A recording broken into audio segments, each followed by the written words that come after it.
Haleluya, salam sejahtera bagi kita semua, Bapak Ibu Saudara, keluarga besar GPDI El-Shaddai Magelang. Kita bersyukur kalau hari ini kembali kita berjumpa dalam renungan 79 yang akan kita dengar pada hari ini untuk kembali memberikan kekuatan dan motivasi buat kita di dalam mengiring Tuhan.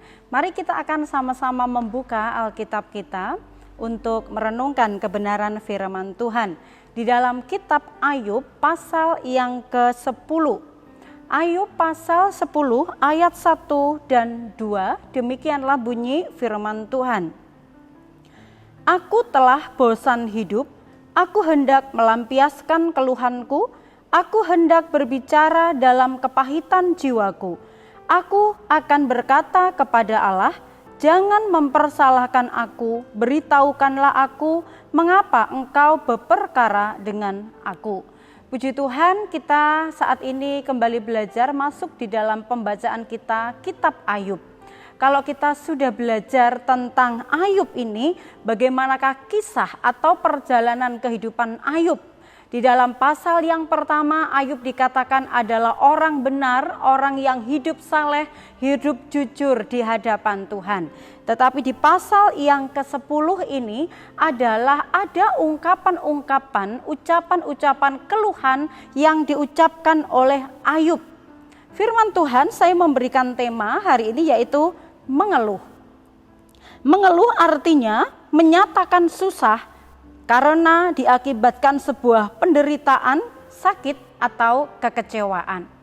Secara manusia, ketika kita menghadapi peristiwa, tekanan hidup, masalah yang terus terjadi di sekitar kehidupan kita, maka tidak sedikit bahwa orang-orang itu mudah untuk mengeluarkan ucapan atau keluhan-keluhan karena penderitaan atau kesusahan yang dia alami.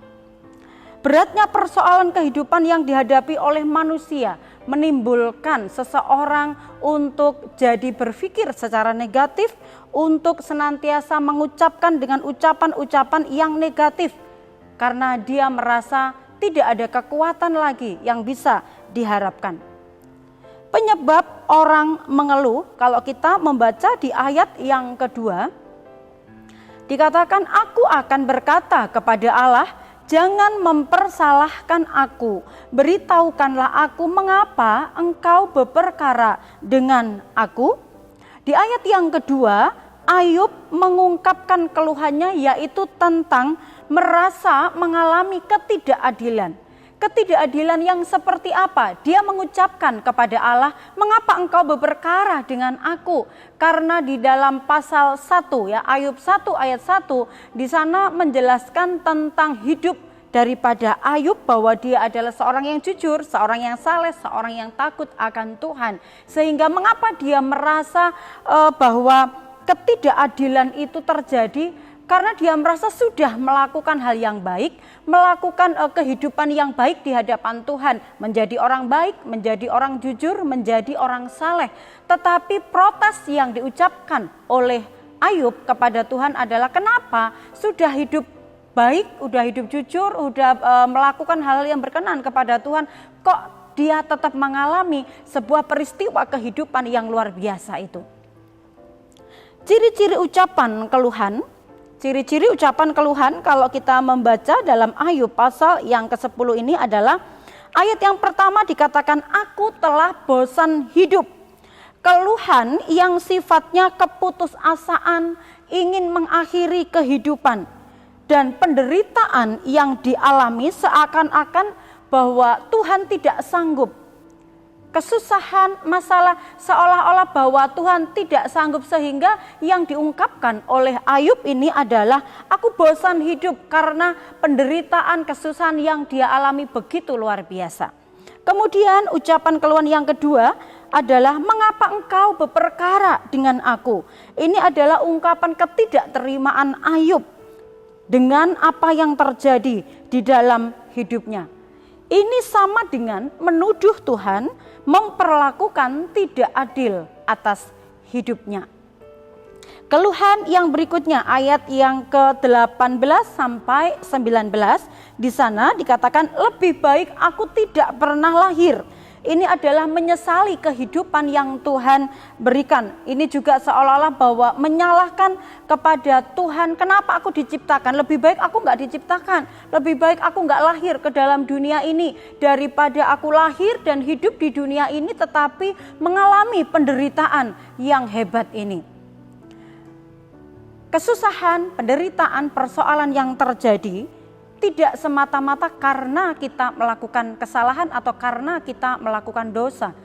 Oleh sebab itu, apa yang dikatakan oleh Ayub ini, bahwa dia mengungkapkan ketidakterimaan, merasa diperlakukan tidak adil oleh Tuhan karena dia merasa sudah berbuat baik, sudah melakukan imannya dengan baik, hidup benar di hadapan Tuhan, tetapi kenapa sesuatu yang tidak baik itu kok terjadi kepada saya?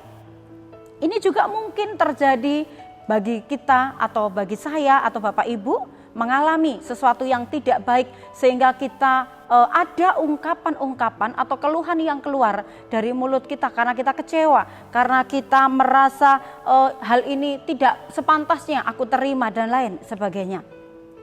Kita belajar bahwa masalah ujian tidak selalu karena kesalahan kita, tetapi jika hal itu diizinkan oleh Tuhan, karena Tuhan punya tujuan yang baik dan mengerjakannya lewat hal-hal yang tidak baik menurut pemandangan kita. Tetapi Tuhan memiliki tujuan yang besar, tujuan yang baik atas hal-hal yang Dia buat di dalam kehidupan kita. Dalam kita menghadapi masalah, tekanan hidup, hendaknya kita sangat berhati-hati ketika kita mengucapkan kata-kata dari mulut kita. Jangan sampai keluhan-keluhan itu keluar dari mulut kita sampai pada akhirnya mendatangkan dosa kepada Tuhan, menyalahkan Tuhan, tidak percaya kepada Tuhan, tidak lagi mempercayai Tuhan sebagai Allah di atas segala-galanya. Dampak orang yang suka mengeluh di ayat yang ke-20 sampai 21, di sana dikatakan, bukankah hari-hari umurku hanya sedikit? Biarkanlah aku supaya aku dapat bergembira sejenak sebelum aku pergi dan tidak kembali lagi ke negeri yang gelap dan kelam pekat.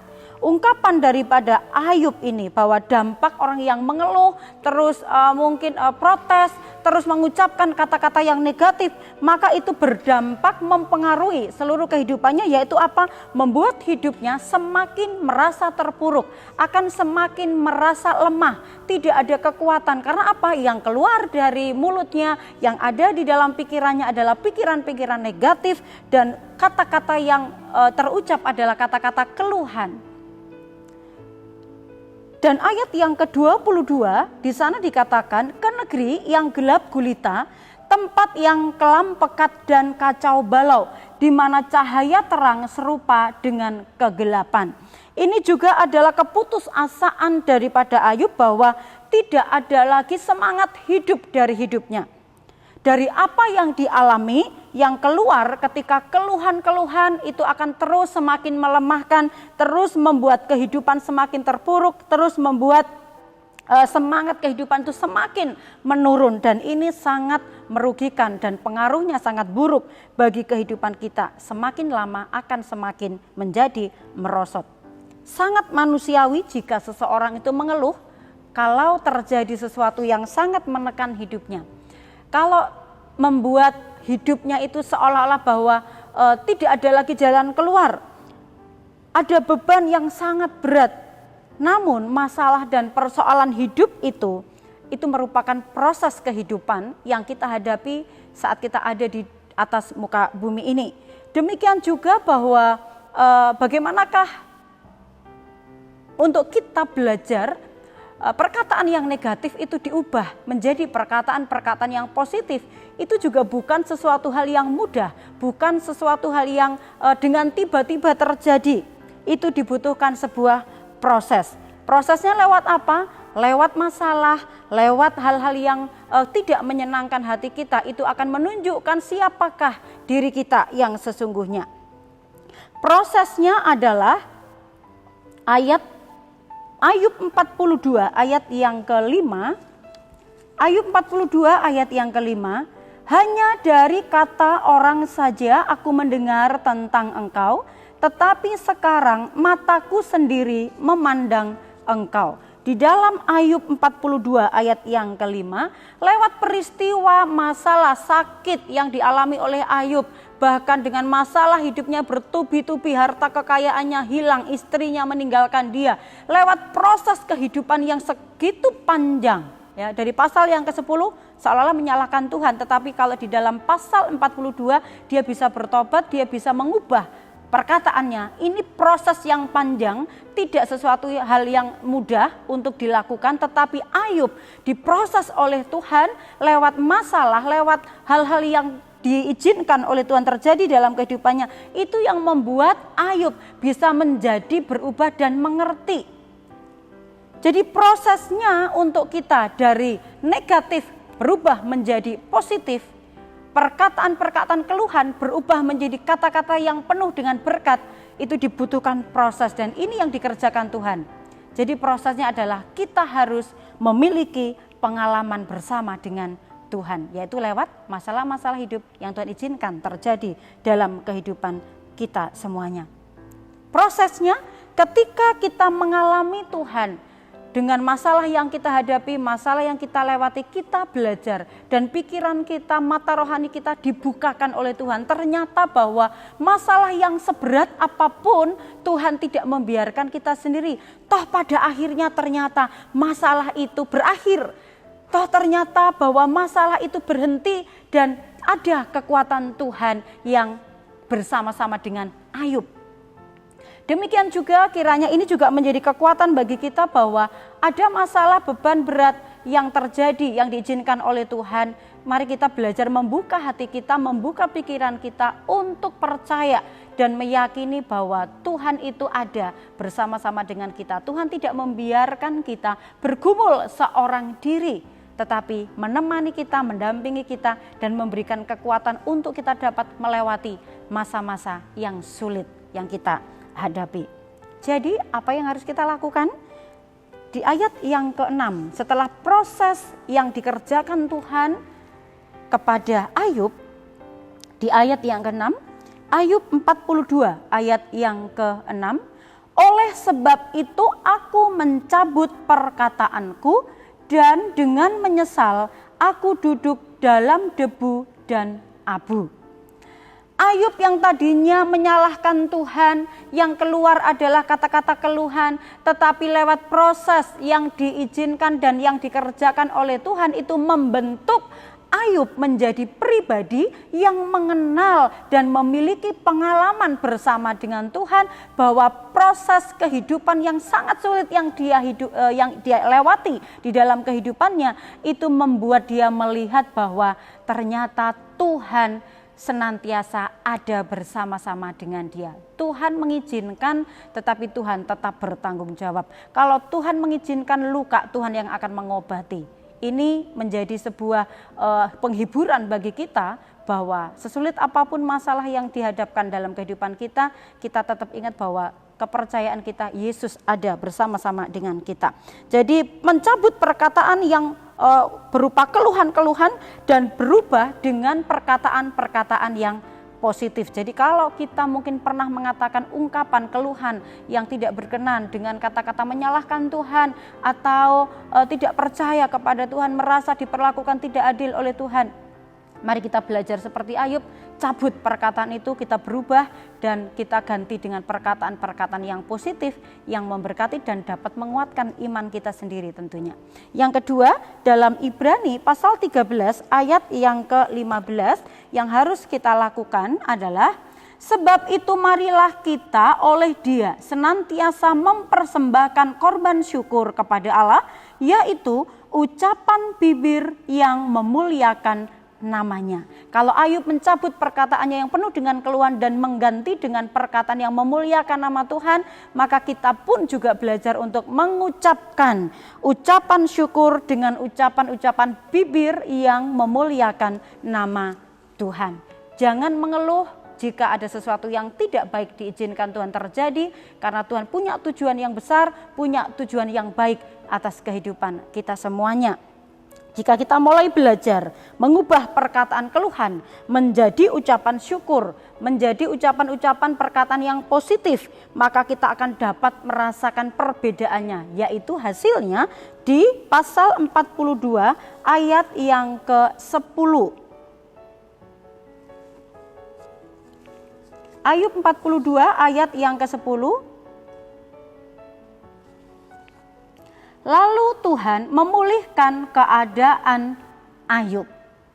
Tentu ini menjadi kerinduan kita. Kalau kita mungkin pernah menyalahkan Tuhan, mari kita belajar seperti Ayub dan kita tidak menyalahkan Tuhan, tetapi keluar ucapan-ucapan syukur yang akan senantiasa itu justru membuat kita bertumbuh, membuat kita semakin kuat iman percaya kita kepada Tuhan, dan Tuhan akan memperhatikan hal itu, dan Tuhan akan membawa kita kepada pemulihan demi pemulihan. Perkataan negatif, keluhan itu akan berdampak kita menjadi orang-orang yang terpuruk, tetapi perkataan yang positif penuh dengan ucapan syukur, kita akan mengalami pemulihan. Yang manakah yang akan kita pilih? Mari Bapak Ibu kita meresponi firman Tuhan ini supaya hidup kita senantiasa menerima damai sejahtera dan sukacita dari Tuhan. Lewat firman ini kita diberikan penghiburan dan kekuatan. Mari kita akan sama-sama tundukkan kepala, kita akan berdoa. Kami bersyukur Tuhan buat setiap firman-Mu, karena firman-Mu adalah kebutuhan rohani bagi kami, agar kami kuat, agar kami bertumbuh, sehingga apapun yang kami hadapi di hari-hari ini, masa-masa sulit yang kami lewati, jika kami berpikir positif, jika kami senantiasa belajar bersyukur, percaya bahwa Engkau ada bersama dengan kami, maka kami diberikan kekuatan dan kemampuan untuk melewati semua itu bersama dengan kekuatan Tuhan. Terpujilah nama-Mu, kami bersyukur menerima firman Tuhan ini di dalam nama Tuhan Yesus Kristus. Haleluya, amin.